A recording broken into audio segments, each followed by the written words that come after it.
Did you know that Romans once woke up to find death lists posted throughout their city?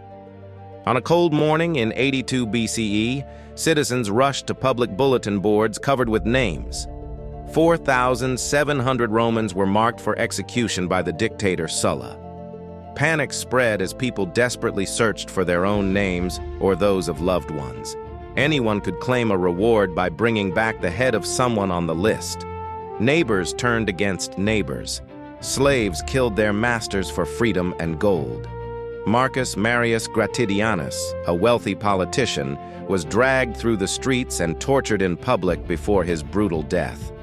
For months, terror gripped Rome as the lists grew longer.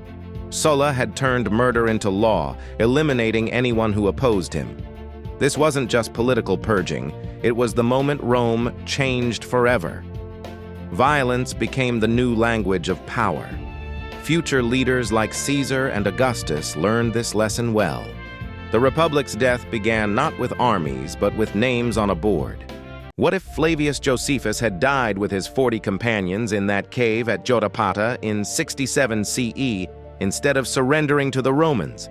History would have lost its most crucial witness to one of the ancient world's most devastating conflicts. Without Josephus, we would have no detailed account of the Jewish-Roman wars or the destruction of Jerusalem.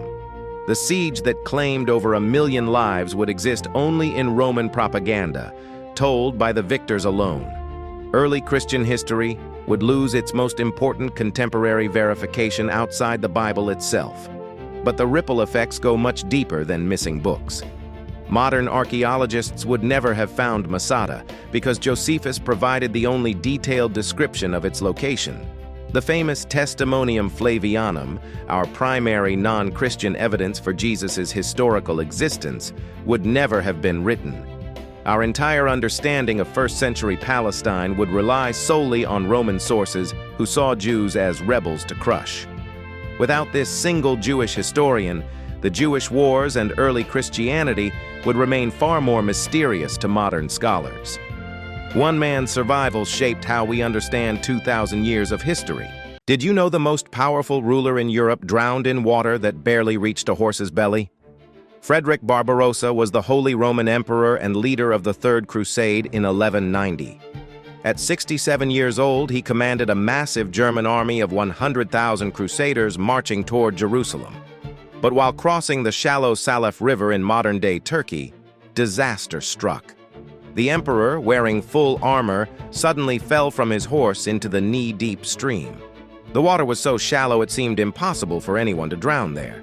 Yet within minutes, the most feared ruler in Europe was dead. His massive army immediately began falling apart. Soldiers abandoned their weapons and started the long march home in complete despair. Without Barbarossa's leadership, the Third Crusade lost its greatest force. This freak accident in insignificant water changed everything. Jerusalem remained in Saladin's hands for another century. One stumble in shallow water altered the fate of the Holy Land forever. Here are 5 things you didn't know about Darius I's rise to power. First, he seized the Persian throne in 522 BCE by murdering an impostor who had been pretending to be the real prince for months. The actual prince was already dead, and this fake ruler had fooled the entire empire. Second, Darius convinced 6 other Persian nobles to join his coup by claiming divine approval through horse omens. They agreed to make whoever's horse neighed first at sunrise the new king. Third, he carved his propaganda version of events into a 300-foot cliff face at Behistun in 3 different languages. This massive inscription told his story exactly how he wanted history to remember it. Fourth, he had to fight 19 separate rebellions in his first year as king. The entire empire was falling apart, but he crushed every uprising. Fifth, this usurper's cliff inscription became the key to deciphering cuneiform script 2,300 years later.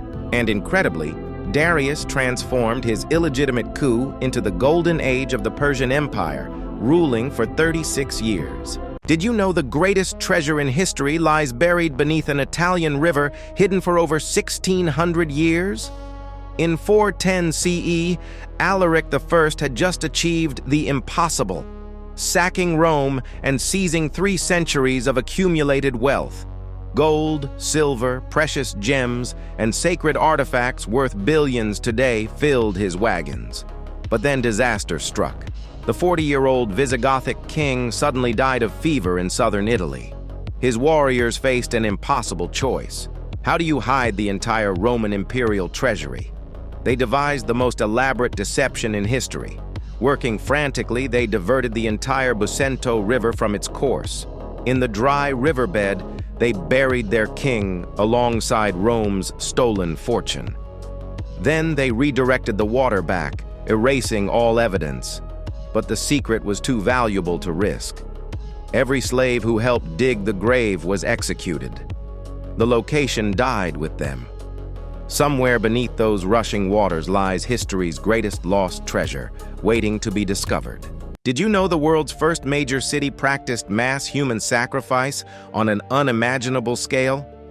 In the 1920s, archaeologist Leonard Woolley was digging through ancient Ur in Iraq when he made a horrifying discovery. Queen Puabi's tomb contained 74 attendants, all buried alive alongside her around 2600 BCE. But this wasn't murder.